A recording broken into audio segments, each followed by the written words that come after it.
we set up. Yeah. Good to go, brilliant. Okay, the SDG that we chose to discuss was solving poverty. So that was me with my partner Nathan, who unfortunately couldn't be here today. So next slide, thank you.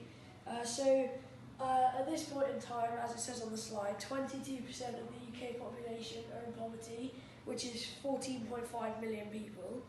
Of these, the kind of demographic is quite varied. So 8.1 million are adults, 4.3 million are children, and then a further 2.1 million are pensioners. The most common area of poverty in the UK is in London in the UK.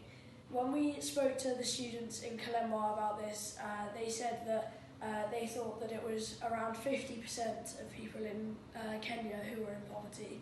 So we were surprised that it was such a high figure. So there are a lot of people involved. Sorry, I'll go back. So there are a lot of people involved in this SDG and lots of problems with solving it.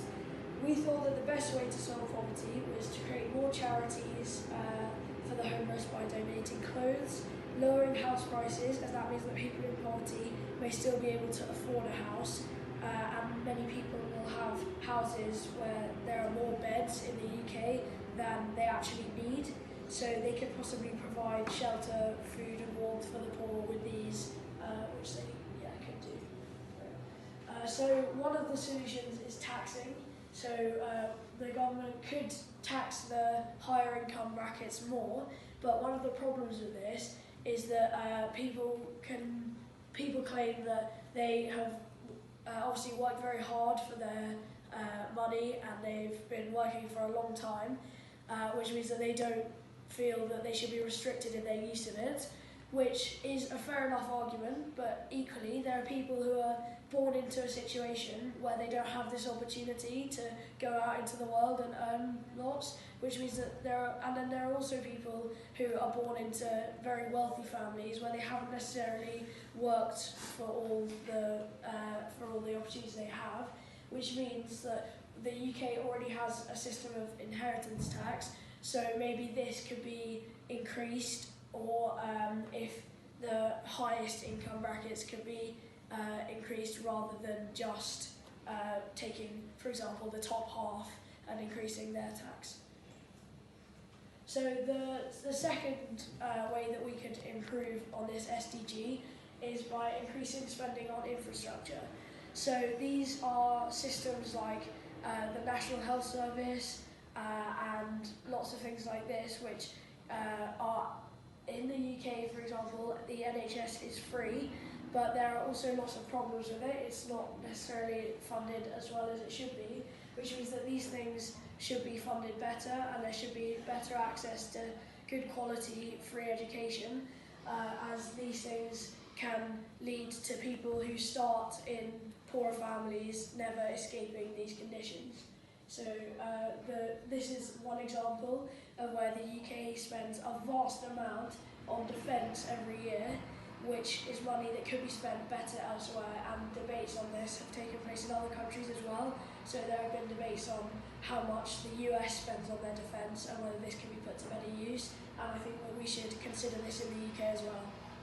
Next slide please, thank you. So another solution is using social media. Social media is now a big influencer, and it doesn't just have an impact on the public. The social media has the power to put pressure on governments and the policies that they make, as well as just what people in the public think, because as soon as you've converted the public, then you have a much more significant audience in your hands, I guess. So we think that this is a crucial part, but then it can only do so much if it's the government who has to listen, it's the government who has to impose policies to do with this, as we spoke about earlier. So thank you very much for listening. Okay, well thank you Fenton, that was very impressive, very clear. So we move to questions. Yes. So I was interested in solution number 2. Yes. Where you wanted to maybe explore moving some government spending from defence to sort of infrastructure, Yes. for example, schools. Do you think that that defence budget should be, have you got a figure in mind? Should it be about half what it is at the moment?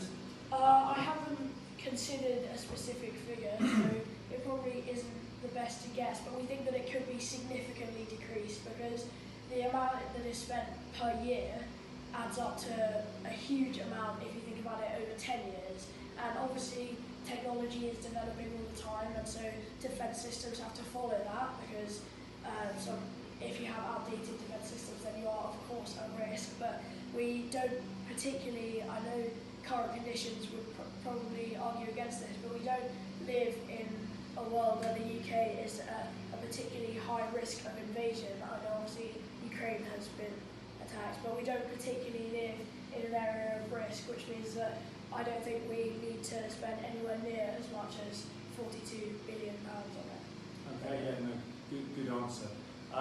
You started on your first slide, I'll just go back and take you to that slide, and you said that almost a quarter of the British population are in poverty, which is a shockingly Yes. high number. That is social poverty, so it's not those people aren't necessarily completely homeless, but they're in their income